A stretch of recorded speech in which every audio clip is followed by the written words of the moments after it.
하나님을 기대합시다.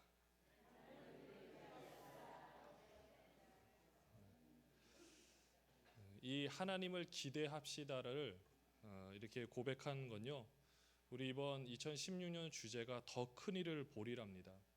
여러분들, 더 큰 일을 보는 것이 우리의 힘으로 됩니까? 안 되죠. 하나님만이 하실 수가 있습니다. 그런데 여러분들, 하나님 기대하고 계십니까? 우리 다시 한번 고백하겠습니다. 하나님을 기대합시다. 네, 옆에 있는 분에게 그대로 고백해 주시면 감사하겠습니다. 하나님을 기대합시다.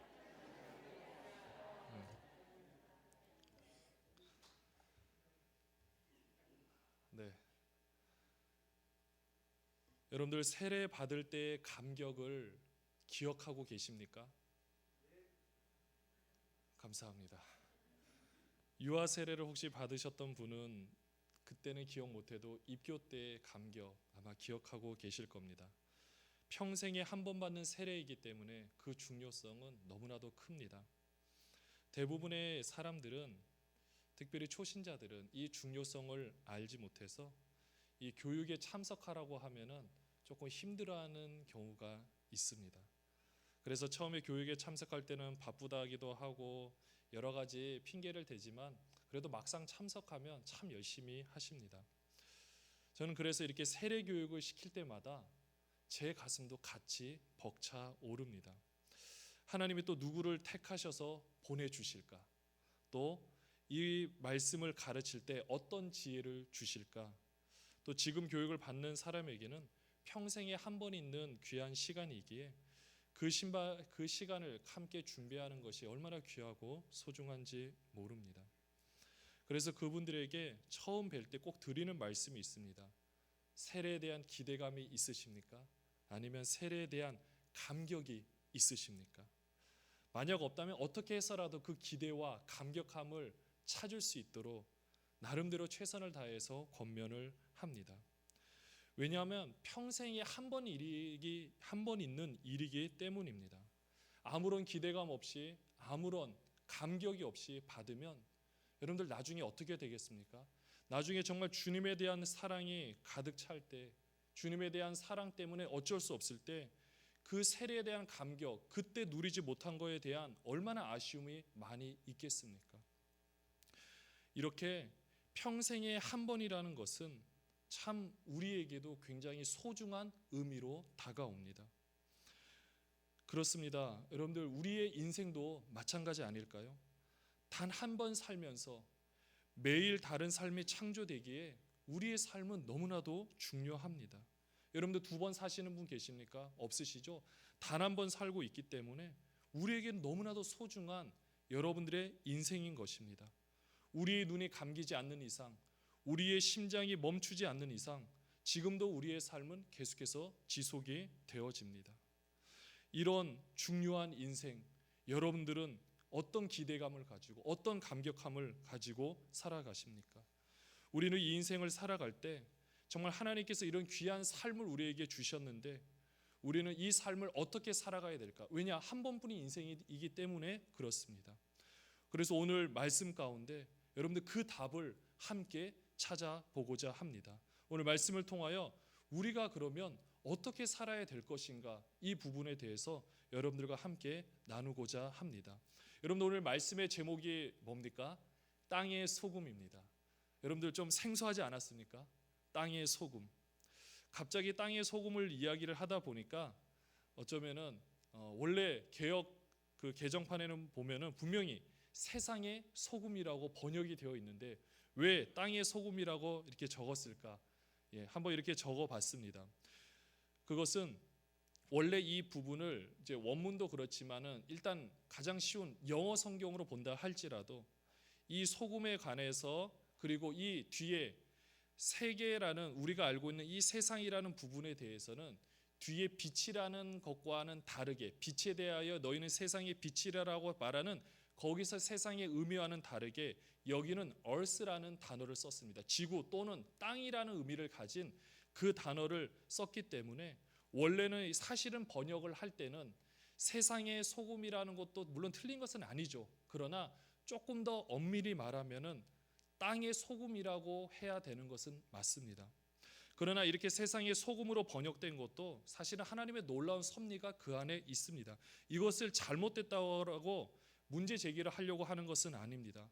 그러나 지금 우리는요, 이 세상의 소금이라는 단어를 우리가 이렇게 익숙하게 접하고 있는데요, 우리는 이 세상이라는 단어를 생각하면은 항상 선입관이 먼저 따르기 때문에 오늘은 이 부분에 대해서 땅의 소금이라고 한번 문제 제기를 해보려고 하는 것입니다.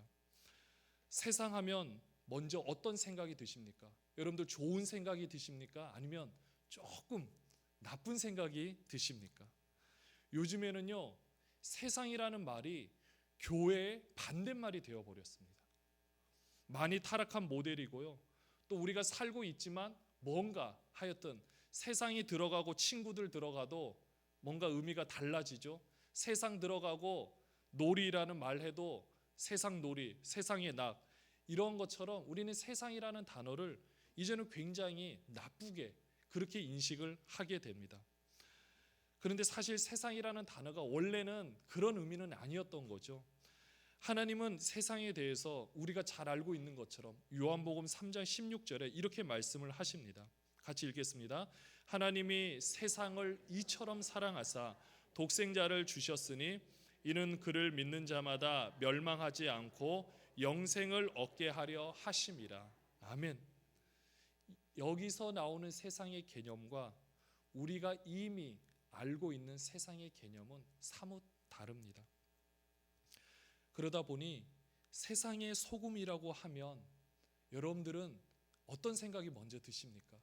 소금의 역할이라는 것, 소금의 역할이라는 이 부분이 먼저 생각나지 않습니까? 약한 곳에서, 그러니까 악한 곳에서 맛을 내야만 하는 존재, 조미료에 같은 존재가 되어야 되는 것으로 우리는 먼저 이렇게 생각을 하게 됩니다. 그러다 보니 우리는 소금이라는 부분의 정체성과 본질에 대해서 규명하기보다는 소금의 사명에 우리의 모든 초점이 맞추어져 있습니다. 그것도 어디에서요? 우리가 알고 있는 세상이라는 곳에서. 그러다 보니까 우리는 정말 사실 조미료의 역할도 중요하고요, 또 부패되지 않은 방부제의 역할도 참 중요한데 우리의 사역적인 면, 우리의 사명에 이런 초점이 맞추어져 있다 보니 참 우리가 힘들 때가 많음을 보게 됩니다. 그래서 오늘은 이 예수님께서 그러면 그 당시에 이렇게 말씀을 하셨을 때 그때 소금은 어떤 의미였는가를 먼저 한번 살펴보고자 합니다. 오늘 읽은 본문의 배경이 마태복음 5장에서 7장까지를 보통 뭐라고 말을 합니까? 잘 알고 계신 대로 산상수훈이라고 이야기를 합니다. 산에서 교훈하신 말씀인 거죠. 그러다 보니 여러분 장소가 어디입니까? 산입니다. 이스라엘의 그 지형적인 면을 보면 산 중간에도 보면 이렇게 밭도 있고, 우리나라도 보통 그렇게 있잖아요. 밭이 있고 이렇게 산에 걸터 있는 밭들이 있습니다. 예수님은 항상 보면요, 실물 교육을 하셨습니다. 공중에 나는 새를 보라 그러면 공중에 정말 새들이 날아다닐 때 말씀하시잖아요. 주위에 들의 백합화를 보라, 뭐 아네모네 꽃, 이게 자색꽃, 보라색 꽃을 보라, 이런 식으로 이렇게 말씀하셨는데, 당연히 이 말씀을 하셨을 때도 분명히 주위에는 이들이 알고 있는 개념에 맞추어서 분명히 설명을 하셨을 겁니다. 이 당시 이스라엘 그 사람들, 유대 지역에서 쉽게 볼 수 있는 농사의 모습이 있습니다. 그것은 남자가 가축을 이용해서 밭을 갈면요, 아니면 도구를 이용해서 밭을 갈면 뒤에 따라가는 여자가 하는 일이 있습니다. 그것이 뭐냐면요, 소금을 뿌리는 겁니다. 근데 여기에 들어가는 소금은 최상급의 소금, 최상급의 소금을 극소량으로 적정량을 조금씩 뿌립니다.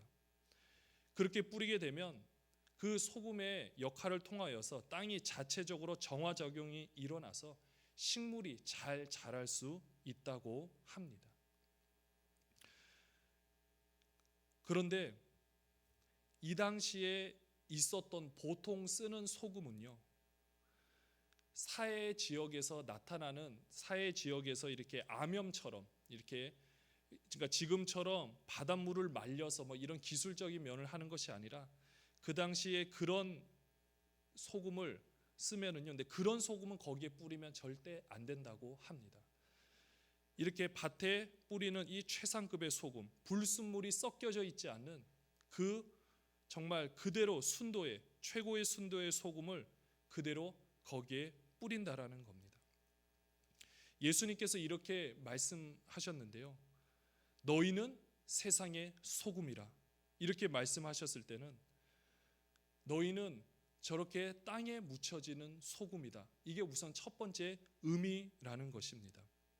엄밀히 따지면 땅에 묻히는 소금, 하나님의 사명을 맡은 자, 하나님의 일을 감당해야 되는 사람으로서 보이진 않지만 그 속에 숨겨져서 그 일을 감당해야 되는 하나님의 사람, 이렇게 말씀하고 있는 것입니다. 우리가 저도 옛날에 계속 세상의 소금이라는 단어를 저에게 적용시키면요, 항상 이런 생각이 먼저 들었습니다. 내가 무엇을 할 것인가? 내가 어떻게 하면은 소금의 역할을 감당할 것인가? 제가 소금이 되기보다는 소금의 역할만을 항상 먼저 생각했던 저의 모습을 돌아보게 되었습니다.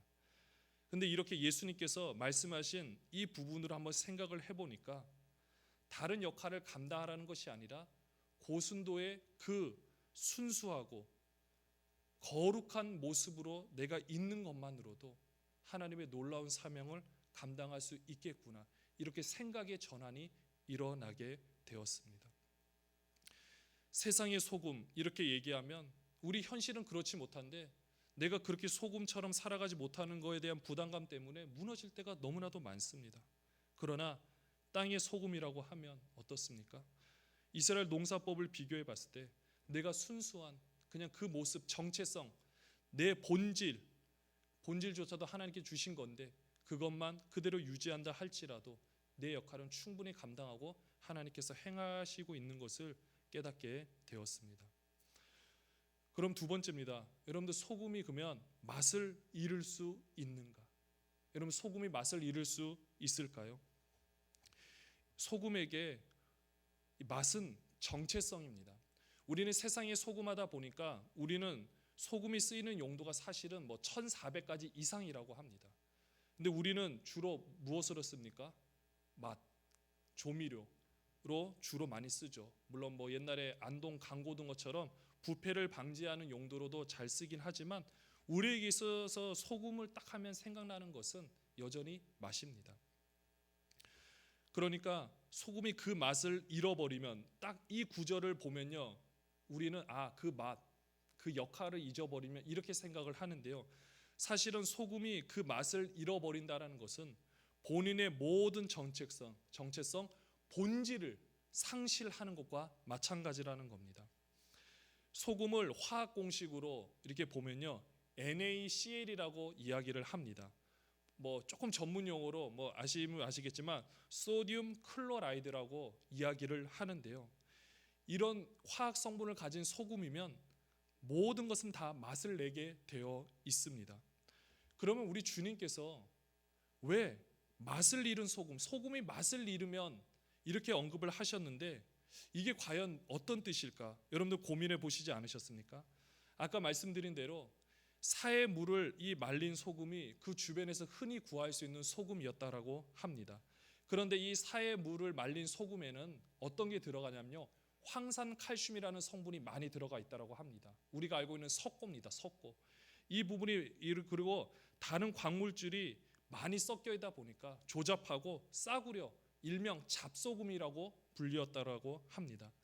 이런 잡소금은 겉보기에는 소금과 똑같아 보이는데 바닷소금보다 짠맛이 적어 맛도 밋밋하고 방부제 효능도 약해서 갈릴리호에서 잡힌 생선을 절이는데 굉장히 비효율적이었다라고 합니다. 무엇보다요, 이 소금 골짜기에서 이렇게 퍼낸 소금은 제대로 관리하지 않으면 곧바로 공기 속으로 이 염분 성분이 다 빠져나가고 이상한 흰색 고체 덩어리만 남는다라고 합니다. 겉으로 보면 소금인데요, 소금의 역할을 할 수 없는, 맛을 잃은, 완전히 정체성을 상실한 이 소금이 되는 것입니다. 그래서 예수님께서도 이 비유를 하실 때 맛을 잃으면, 이 비유는요, 그들은 이 말을 듣는 즉시 이게 무슨 뜻인지 알았던 것입니다. 그 소금, 잡소금을 통해서 관리를 제대로 못하거나 어쨌든 불순물이 많이 섞여서 본래의 기능을 하지 못하는 그런 잡소금, 이렇게 그들이 인식했다라는 겁니다. 오늘 읽었던 이 마태복음 5장 13절과 같은 누가복음에 보면 평행 구절에서 누가는 조금 더 자세히 설명을 하고 있습니다. 우리 누가복음 14장 34절을 화면에 나타날 텐데요, 우리 같이 한번 읽어보도록 하겠습니다. 시작. 소금이 좋은 것이나 소금도 만일 그 맛을 잃으면 무엇으로 짜게 하리요? 땅에도 거름에도 쓸데없어 내버리느니라. 아멘. 네, 들을 귀가 있는 자는 들을지어다 하시니라. 아멘. 네. 그 맛을 잃으면 무엇으로 짜게 하리요? 그리고 땅에도 거름에도 쓸데없어 내버리느니라. 여러분들, 이 부분은 누가는 조금 더 자세하게 기록을 했죠. 아까 말한 것처럼 이 잡소금과 이 모든 부분은 염분이 빠져나가게 되면 그 기능을 발휘하지 못합니다. 그리고 그 잡소금은 땅에 비료 형식으로 뿌릴 수도 없습니다. 왜냐하면 그 잡소금은요, 오히려 흙에다가 식물이 자라는 곳에 소금을 뿌리면 자라나는 식물마저도 죽는다고 합니다. 그러면 이렇게 내버려진 존재는 마태복음 5장 13절 말씀에 의하면 어떻게 된다라고 이야기를 하고 있습니까? 밟힌다라고 표현을 하고 있는 것입니다. 여러분들, 그러면 왜 소금이 맛을 잃으면 왜 밟히게 될까요? 이 밟히는 장면은 또 이스라엘의 그 상황들을 이렇게 보면서 세 가지를 통해서 유추를 할 수가 있습니다. 보통 이 첫 번째는요, 여러분들 농사를 한번 짓는다고 생각해 보시면 밭고랑이 있습니다. 거기에 이제 여러 이제 식물을 이렇게 갈아서 심고 그 옆에는 뭐가 있습니까? 뚝이 있죠. 사람이 걸어 다녀야 되니까 걸어 다니는 길이 있고, 또 밭을 이렇게 파고 옆에 또 이렇게 걸어 다니는 길을 이렇게 만들게 됩니다. 왜냐하면 계속 농작물을 심어야 되니까.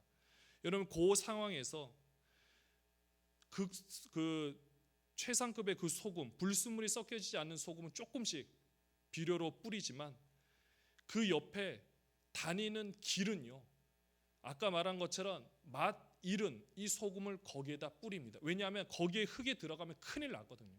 있는 농작물 다 망치니까 그 옆에다가 뿌리면 또 잡초도 아예 잡초조차 나지 않기 때문에 가면서 밟으면서 지나다니면서 하나의 길이 되어버린다는 겁니다. 이렇게 해서 밭고랑 옆에 다니는 길을 만들 때 이런 용도 때문에 예수님께서 이렇게 말씀하신 것처럼 보여지고요. 또 하나, 두 번째, 그 당시 상황에서는 이 잡소금이 건축 재료로 쓰여진다라고 합니다. 이런 소금은 지붕의 건축 재료나 그 당시 여러분들 마가의 다락방이라든지 이런 부분에 바닥 재료로 쓰일 때 접착력을 강화시켜주고 내구성을 강하게 해줘서 이것을 더욱 단단하게 해준다라고 합니다. 특별히 이스라엘 그 집에 옥상을 만들 때 이 광물이 많은 잡소금을 섞어서 만들면은 그것이 더 단단하게 지탱을 해준다라고 합니다. 그런데 이스라엘 집의 옥상에서는 어떤 역할을 합니까? 사람들이 그 옥상을 어떻게 하고 다닙니까? 밟고 다니죠. 밟고 다니는 것입니다. 그 다음에 마지막에 세 번째로는요, 이 세 가지 상황에서 세 번째는 소금산이라는 게 그 당시에 있었습니다.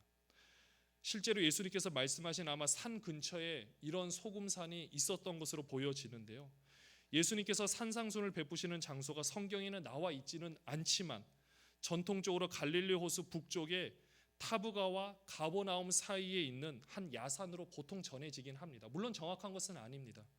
그래서 오늘날에는 여러분들 성지순례를 가시면 팔복산, 축복산, 아니면 하티산 이렇게 이야기를 하는데요, 보면 아까 말한 것처럼 이 소금은 일반 땅에 뿌리면 잡초조차 나지 않기 때문에 땅의 형질을 변화시켜 버리기 때문에 아무데나 뿌릴 수 없고, 이 형질이 나빠진 하나를 거의 쓰레기산처럼 한쪽에 민둥산 같은데 그런데 조금씩 모이다 보면, 왜냐 변하지도 않거든요. 그럼 모이다 보면 그곳에 하나의 기둥처럼 산이 형성되어진다고 합니다. 그것은 사람이 그냥 밟는 곳입니다. 생명도 자라날 수가 없고 땅을 경작해도 다시금 되어지지도 않고 그냥 버려진 땅, 버려진 곳이라는 겁니다. 이렇게 소금이 맛을 잃으면 이 세 가지 상황처럼 밭고랑 옆에 다니는 길 또는 건축 재료로 쓰인다든지 아니면 이 소금산으로 말미암아 그들은 아무것도 아닌 존재가 돼서 황무지와 같은 존재에서 밟히는 것으로 전락하게 되는 것입니다. 여러분들 어떻습니까? 분명히 예수님께서 우리 보고 소금이라고 말씀하셨는데 그 소금이 그러니까 역할을 따지는 게 아니라 소금 자체의 본질을 상실하게 되면 이렇게 비참한 존재, 아무것도 아닌 존재가 되어버리고 마는 것입니다. 사랑하는 여러분들 어떻습니까? 그러면 우리는 이 땅의 소금으로서 예수님께서 분명히 말씀하셨는데 이 소금으로서 우리의 역할을 감당하기 위하여서 해야 할 것은 무엇일까요? 첫 번째로는 여러분들 우리는 바쳐진 존재, 하나님 앞에 그대로 바쳐진 존재라는 것입니다. 구약 성경에 보면 소금 언약이라는 말이 있습니다. 레위기 1장 2장 13절 말씀에 보면 우리 같이 한번 읽어보도록 하겠습니다. 시작. 내 모든 소재물에 소금을 치라. 내 하나님의 언약의 소금을 내 소재에 빼지 못할지니 내 모든 예물에 소금을 드릴지니라. 아멘. 이렇게 하나님께서 그 사랑하는 백성들이 바치는 제사용 그 희생물, 희생 제물에는 반드시 소금을 치라라고 말씀하고 있습니다. 특별히 소제물이 이제 곡식을 바치는 거기 때문에 희생물은 아니지만 이곳에 이 소금을 쳐서 그 하나님께 함께 드리라라고 말씀을 하고 있습니다. 이것은 바로 하나님과 우리 사이의 그 언약의 관계를 매번 상기시키기 위한 하나님의 방편이겠죠. 우리가 세상의 소금, 땅의 소금, 우리가 소금이라는 것은 이렇게 우리 자체는요 단순한 사명을 위해서 분명히 있겠지만 먼저는 우리는 하나님 앞에 이렇게 바쳐진 존재, 예배하는 그 존재 자체라는 겁니다. 세상의 소금이라고 말을 하면 우리는 사명 때문에 밖에 나가서 무엇인가를 해야 된다고 생각하지만 땅의 소금의 역할, 그리고 우리가 이렇게 구약 시대에서 말한 것처럼 제물에 함께 바쳐지는 소금이라는 것은 우리의 존재 자체가 불순물이 섞여 있지 않는 그 존재 자체로 하나님께 그대로 드려진 참 고귀한 존재라는 사실입니다. 또 민수기 18장 19절 말씀에 보면 이렇게 고백을 합니다. 같이 한번 읽겠습니다. 이스라엘 자손이 여호와께 거제로 드리는 모든 성물은 내가 영구한 몫의 음식으로 너와 내 자녀에게 주노니 이는 여호와 앞에서 너와 내 후손에게 영원한 소금 언약이니라. 아멘. 이 모든 것으로 이스라엘 백성과 하나님과 맺는 하나의 언약이라고 말씀해 주고 있습니다. 원래 이 당시에 이 소금 언약이라는 말이 하나님께서 이렇게 쓰실 때는 이 당시에 원래 사람들끼리에도 그런 언약이 있었다라고 합니다. 이렇게 옛날에는 소금이 참 귀했잖아요. 그래서 이 소금 주머니를 찾고 다니다가 이렇게 서로 계약을 맺을 때 이 소금을 가지고 조금 주고 그쪽 소금을 바꿔서 이렇게 섞는다라고 합니다. 그러면 이게 섞으면서 이제는 소금은 또 영원한 존재이다 보니까 우리의 약속이 이렇게 섞였다. 그리고 이게 같이 있게 되니까 이게 따로 분리해서 낼 수도 없기 때문에 이제는 하나가 되었다. 그러므로 우리 약속은 이렇게 다시금 되물릴 수가 없다. 그러니 서로 잘 지켜야 된다. 이렇게 언약을 맺었다라고 합니다. 하나님께서 이 배경도 아셨기 때문에 이스라엘 백성들과 이렇게 약속을 맺을 때도 그 속에 들어가는 소금으로 말미암아 하나님께서 그것을 기억하신다라고 말씀하셨고요. 또한 우리 편에서도 그 소금으로 말미암아 하나님의 약속이 영원하다라는 것을 우리 편에서도 알 수 있었다라는 겁니다. 그 역할을 감당하는 것이 바로 소금이었던 겁니다. 여러분들 얼마나 귀한 역할을 감당하고 있습니까? 우리는 단순히 무엇을 해야 된다라는 생각 이전에 우리의 존재가 어떠한 존재인지 그리고 우리의 정체성이 어떠한 정체성을 가지고 있어야 되는지에 먼저 우리는 초점을 맞추어야 하는 것입니다. 또한 땅의 소금으로 역할을 감당하기 위해서 두 번째 우리가 알아야 될 것은 우리는 숨겨진 존재라는 겁니다. 일명 보조 역할을 하는 것입니다. 아까 땅의 소금 이야기를 할 때 소금이 땅에 떨어져서 정화작용을 통해 흙을 깨끗하게 한다라고 했습니다. 그러면 훨씬 더 많은 열매를 맺게 되는데요.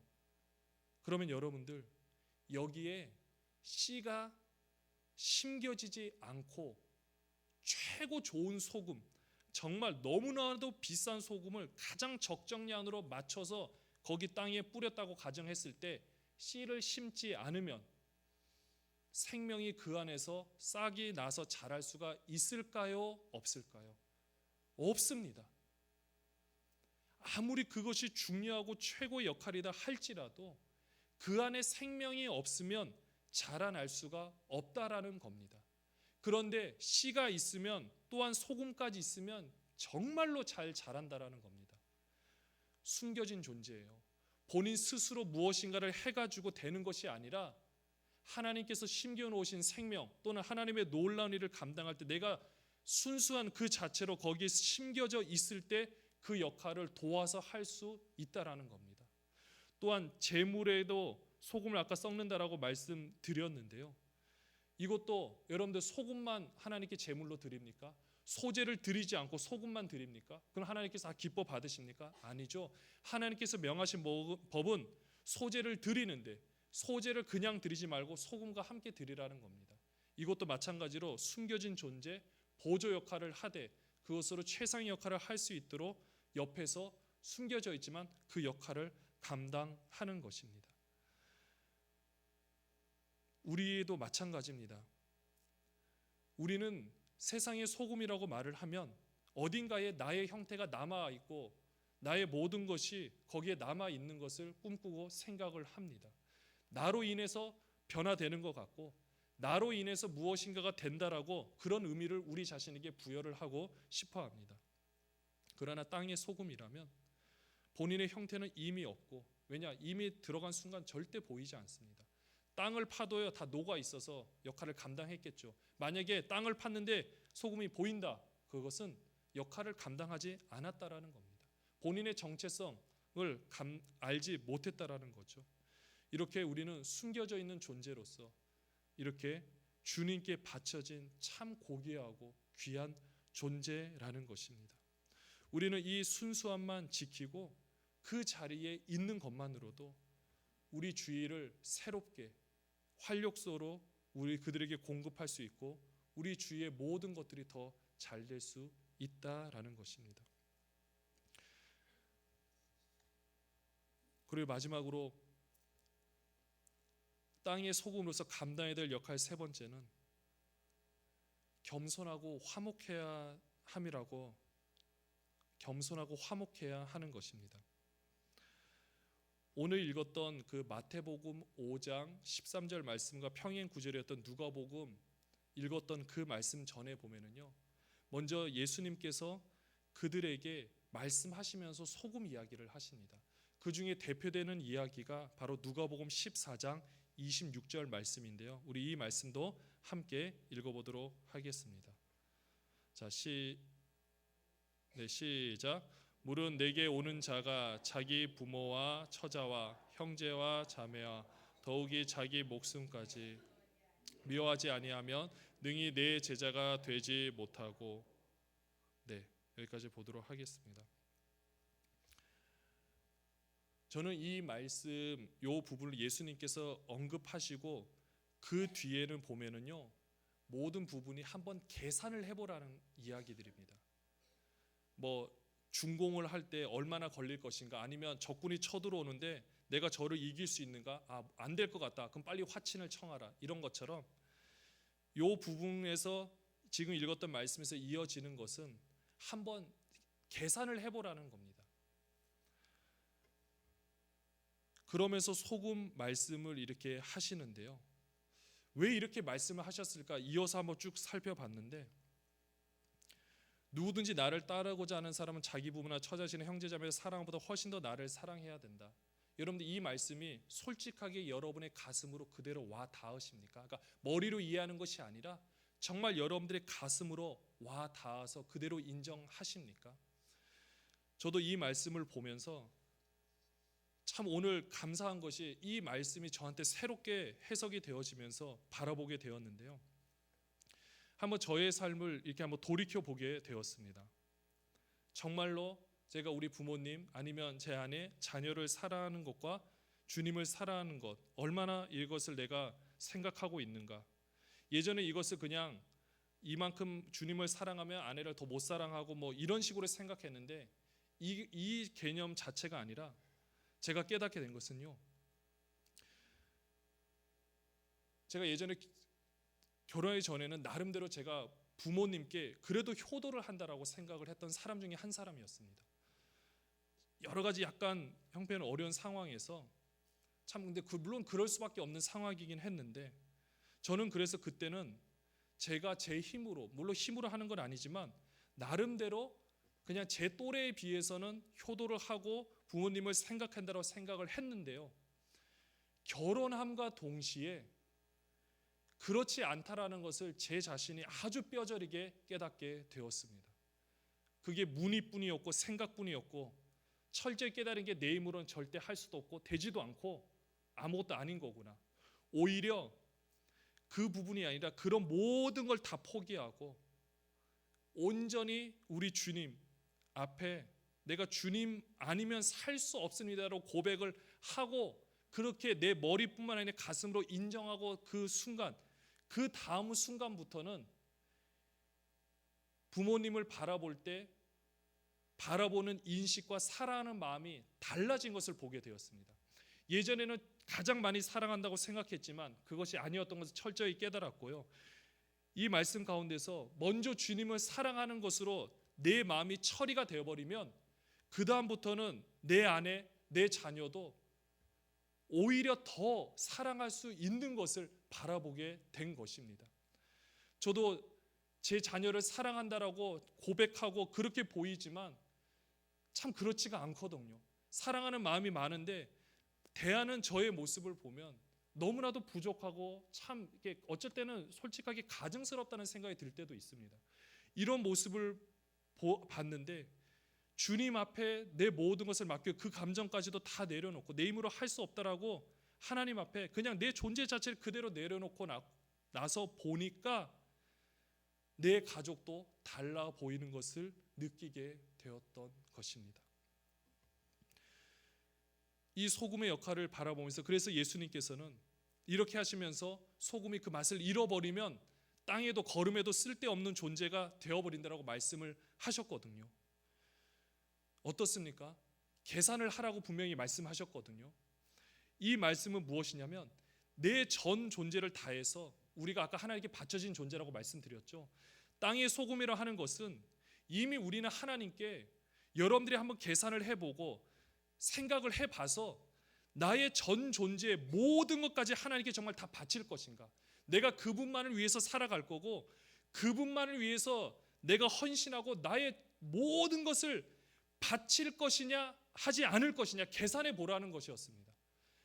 여러분들은 어떻습니까?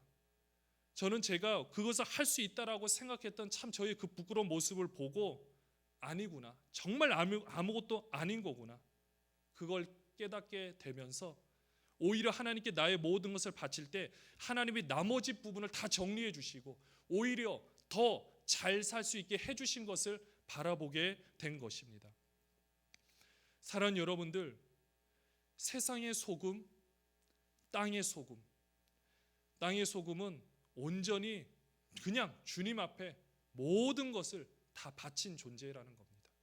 그 어떤 것에도 찾을 수가 없고요, 그냥 그대로 모든 것을 드리는 것입니다. 바쳐졌습니다.